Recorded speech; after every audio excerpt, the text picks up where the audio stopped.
A few years ago, I had to embark on a lecture tour of Eastern Europe, which took us to Prague in what is now the Czech Republic, to Budapest in Hungary, and then on by antiquated train from Budapest to Cluj-Napoca in Romania.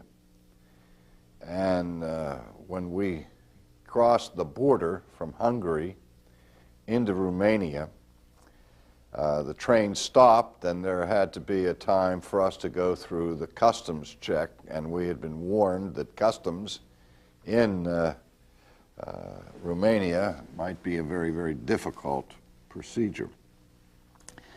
Well, two soldiers got on the train and came to us and spoke to us in somewhat stentorian language and pointed for us to take down our suitcases and to open up everything.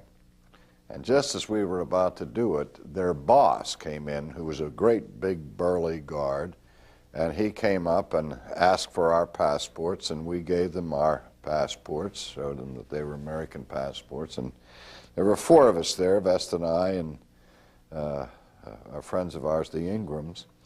And Mrs. Ingram was sitting there, and she had a brown paper bag with something sticking out the end of it. And the guard said, "What's that?" And she opened the bag and displayed a Bible. And he said in broken English, "Give me book."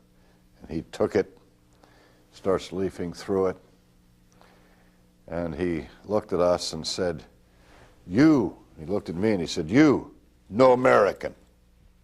He looked at Mr. Ingram and said, "You no American."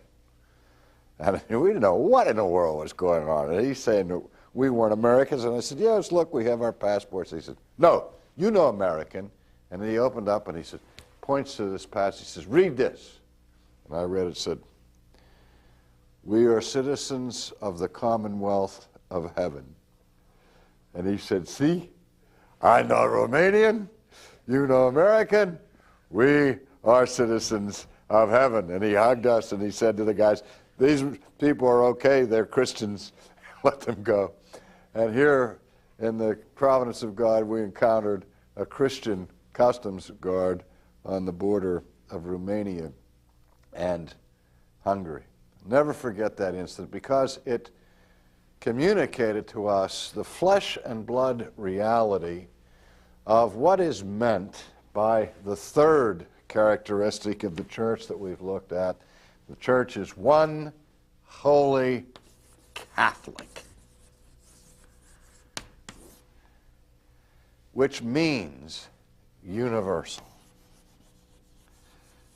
In the Apostles' Creed, we say we believe in the communion of saints, forgiveness of sins, resurrection of the body, and so on, and we believe in the Catholic Church. We're not talking about the Roman Catholic Church at that point, because in American religious jargon, the phrase or the term Roman Catholic has been shortened to simply Catholic, so that in many times when people refer to the Catholic Church, they mean the Roman Catholic Church, where technically the term Catholic does not refer to a specific institution, but refers to the spread and the extent of the Church of Jesus Christ to all nations, tribes, and peoples, to all the remote corners of the world. And that's a significant thing. Of course, that's one of the points that the Roman Catholic Church criticizes Protestantism for, because the church that I'm a member of happens to be the PCA, which is the Presbyterian Church in America. Now, we have missionaries at other places in the world, but there's not a Presbyterian church in America in China. Our church is organized within the geographical limits and boundaries of the United States of America. And most Protestant churches do have national or regional boundaries, where the Roman Catholic Church does not, the Greek Orthodox Church does not, but rather their membership extends around the world and they still are tied visibly into a multinational headquarters situation. And so the Roman Catholic Church says to us, you're not a true church because you're not Catholic. We are true because we have members in all the nations of the world, and all of those members are united under one head, the head of the church here in Rome. Now, and yet at the same time, we would respond by saying that the universal church is the invisible church, that the Church of Jesus Christ that we are a part of extends around the world, just as I encountered when I was on the border of Romania, and as I experienced in the situations there in Eastern Europe. Again, I was there to teach principally, to lecture in the seminary in Budapest, and to pastors in Prague, and yet I also had the opportunity to preach in those countries while I was there. And though I didn't know the language and didn't know the meaning of the words that the people were singing, and when I preached there was a translator, I experienced the Lord's Supper with Hungarian people in Budapest, and I preached in a church in Prague and had the people, the peasants from the country, listening to them pray and so on, even though I didn't know what they were saying. Listening to them sing, I didn't know what they were singing. I experienced the koinonia, the fellowship of Christians, which fellowship goes well beyond the regional boundaries of a given location. Now, next we see that the church is one holy, Catholic, universal, and apostolic. Now, I mentioned earlier that the chief image in the metaphor of the building of the church in the New Testament is the image of the foundation, is that the foundation of the church are the prophets and the apostles. What is the significance of that? The significance of this is found herein, that when Christ established the New Testament covenant community, and he gave certain gifts and offices to the church, he gave first the office of apostleship. And he established in the first century the primary authority of the nascent, infantile Christian community was vested in the apostles. And that authority goes with this office, or the title apostle, which comes from the Greek apostolos. Now, an apostolos literally means, in Greek, one who is sent from. Now, in the Greek culture, an apostle would be an envoy or an emissary or a delegate sent, for example, by a king or a general or somebody in a high level of authority, who carried with him the delegated authority of the king, so that if the envoy made a commitment, the king would stand behind it. He was a spokesman for the supreme authority he represented. Now, sometimes in our popular understanding of the Christian faith, we hear about the disciples of Christ and the apostles of Christ, and we tend to use those terms interchangeably, as if there's no difference between being a disciple of Christ or being an apostle. Well, there is a significant difference between those two words.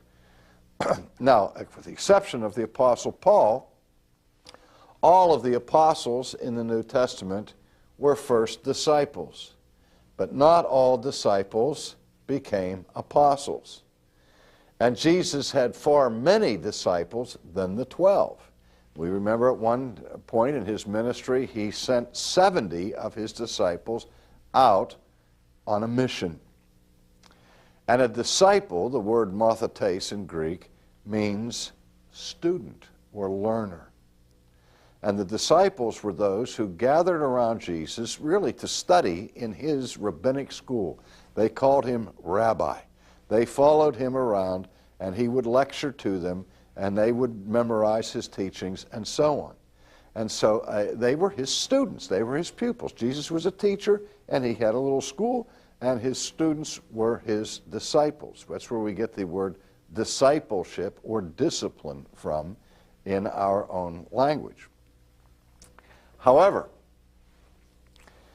towards the end of his ministry, when he was going to depart from this world, he chose from his body of disciples a select number of apostles, to which apostles he transferred his authority to them, saying, you know, I'm sending you out in my name.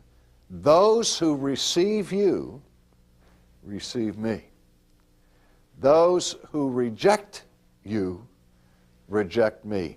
Now that's a very serious matter because, again, in early church history, heretical groups arose which tried to supplant the authority of the apostles, and in the case of the Gnostics, tried to claim that authority for themselves, yet at the same time claiming allegiance to Jesus, saying, we believe in Jesus, it's just Peter and Paul that we don't buy into. Irenaeus, in answering the heretics of that time, gave the argument that Jesus himself had given, saying to them that just as Jesus had a dispute with the Pharisees because the Pharisees said, you know, that they were children of God, they followed Moses, they followed Abraham, but they rejected Jesus. Now again, the first apostle and the primary apostle of the New Testament is Jesus himself, as he is the one who is sent by the Father and authorized by the Father to speak for the Father. All authority on heaven and earth has been given unto me, Jesus said. I speak nothing of my own authority, and everything that the Father reveals to me, that I declare. And so Jesus is the supreme apostle of the church. And what happened in Jesus' day, as he was engaged in his arguments with the Pharisees, the people wanted to reject Jesus and affirm God. Jesus said, you can't do that. If you embrace Moses, remember it was Moses who wrote of me. If you embrace Abraham, Abraham rejoiced to see my day. You can't love the Father and hate the Son. That's the point. And that's the point, by extension, that Irenaeus was making against the heretics of his day when he said, if you reject the apostles, you are rejecting the one who commissioned them, namely Christ, and if you reject him, you are rejecting the one who commissioned him, namely God. So that there is a line of authority from God to Christ to the apostles. Now that's very relevant to our day, because there's never been a time in church history where apostolic authority has been more under attack than in our own day. And I'll have to say it out loud, chiefly by the feminists, who have problems with the Apostle Paul. They think that he was a chauvinist and so on. So he's fair game. It's open season on the apostle. And by the higher critics who want to remain Christians and profess allegiance to Christ while they reject the authority of sacred Scripture. Now, the Psalms have a statement in which it is said, if the foundation be shaken, how can the building stand? I remember many, many years ago, I was living in Ohio, in Cincinnati, and we brought a minister from California in for a series of meetings. It was a very, very cold and wintry week, lots of snow. I remember trying to get him to the airport at the end of this, and he flew out of Cincinnati, returning to Los Angeles, and while he was in the air, a major earthquake hit Southern California, doing millions and millions of dollars of damage. This was, again, back in the like in 1970 or 71.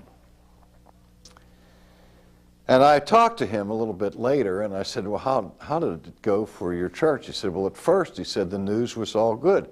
He said, there were buildings down all around our church. He said, and I went to the sanctuary, and the church looked perfect.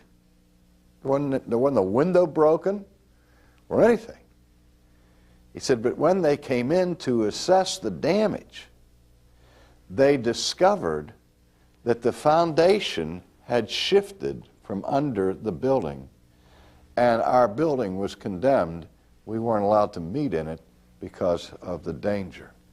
Apparently, that is, for outward appearances, it looked like the church building, the sanctuary, was fine. But the foundation had moved. And once the foundation moves, the building is no longer stable. And that's what the issue is in our day over the apostolic nature of the church.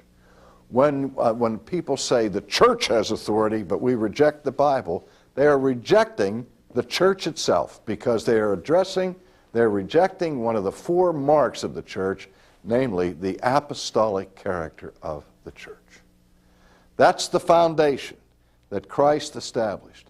And if we attack the word of the apostles, the authority of the word of the apostles, those attacks are not at the outward areas of the building, but they attack the very heart and soul of the church, as the attack goes to the foundation and will destroy the visible church. And in fact, what we've seen in the last 150 years with the impact of liberal theology, with its categorical rejection of the inspiration and the authority of the Bible, is that we've seen, frankly, the wholesale destruction of the visible church. We see countries where the churches are absolutely empty, and other countries where they're fortunate if 2% of the people come to those buildings. And this is largely the impact of an institution that abandoned apostolic authority. Who wants to hear one more lecture on social concerns? I can go any number of institutions other than the church to hear that. So, the apostolic authority, which means biblical authority, is the foundation of the church. Now, that gets me to the last dimension of the characteristics. During the Reformation, people were arguing about who is the true church. And Protestantism split and fragmented into several different groups. You had the Reformed in Switzerland and Scotland. You had the Church of England in England, the Anglican Church there. You had the Lutheran Church in Germany and Huguenots in France and so on. And people were asking the question, how can I find the true church? Rome said it was the true church. The Orthodox Church said it was the true church. And the Protestants said, wait, the question is not what is the true church. The question is, what is a true church? Because just as a particular congregation can be a mixed body containing tares and wheat, so no church, said the Reformers, is infallible. So every church has some mixture of error or corruption in it, denominationally, not just in terms of the local parish. And so the question is, what are the non-negotiable essentials that are found in a true or valid church, without which you can't be a valid church? Well, basically, the Reformers came up with three marks of a true church. And the first mark is that a true church is a church that has and professes the gospel.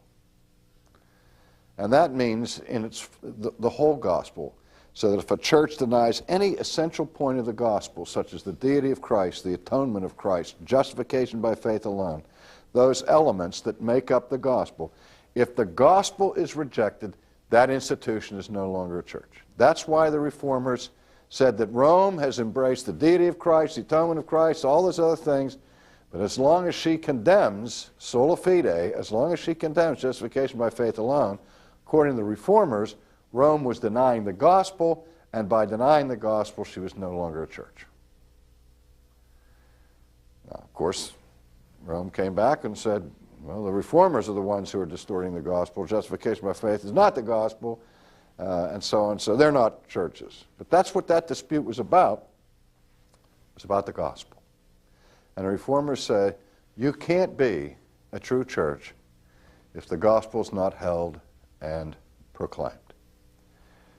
The second thing that was a mark of the true church is where the sacraments are duly conferred. For the reformers, there were two sacraments, baptism and the Lord's Supper. Now, they recognized that there were differences, intramural differences among Christians over the mode of the presence of Christ in the Lord's Supper. We'll look at that later on. Over whether baptism should extend to infants or not, and what is its mode, dipping, immersing, and pouring, or whatever. But that the basic baptismal formula in the name of Christ and the basic celebration of the Lord's Supper as Christ established it in the New Testament on a regular basis, that these sacraments are necessary elements to a true church. I mean, because there were those who so rejected the sacramental emphasis of the Roman Catholic Church, and where the sacraments seemed to swallow up the preaching of the Word, that some people reacted against that and said, well, the sacrament stuff we don't need. All we need is the Word.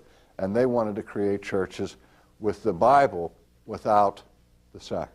The Reformers said, no, no. Excuse the pun, you don't throw the baby out with the bathwater here. That our Lord Jesus Christ did establish sacraments, and they are for the edification of the people of God, and it is the duty of the church to be engaged in the proper observation of the sacraments. Third mark of a true church, it's kind of sometimes divided into two, is discipline, which requires some form of government. The discipline of the church is where the church has the responsibility for the spiritual nurture of its members, its pastoral care, to the end that people are growing in their faith towards sanctification. And discipline is required when the church is infected with impurities and corruption. And what is said here is that, for example, if the clergy of a given church continually deny the deity of Christ, and the church does not remove them or does not censure them, does not exercise discipline for them, then they would have ceased being a valid and legitimate church. So that's a critical piece of the puzzle of what makes a true church. In our next session, we'll look at the function of the church in her worship.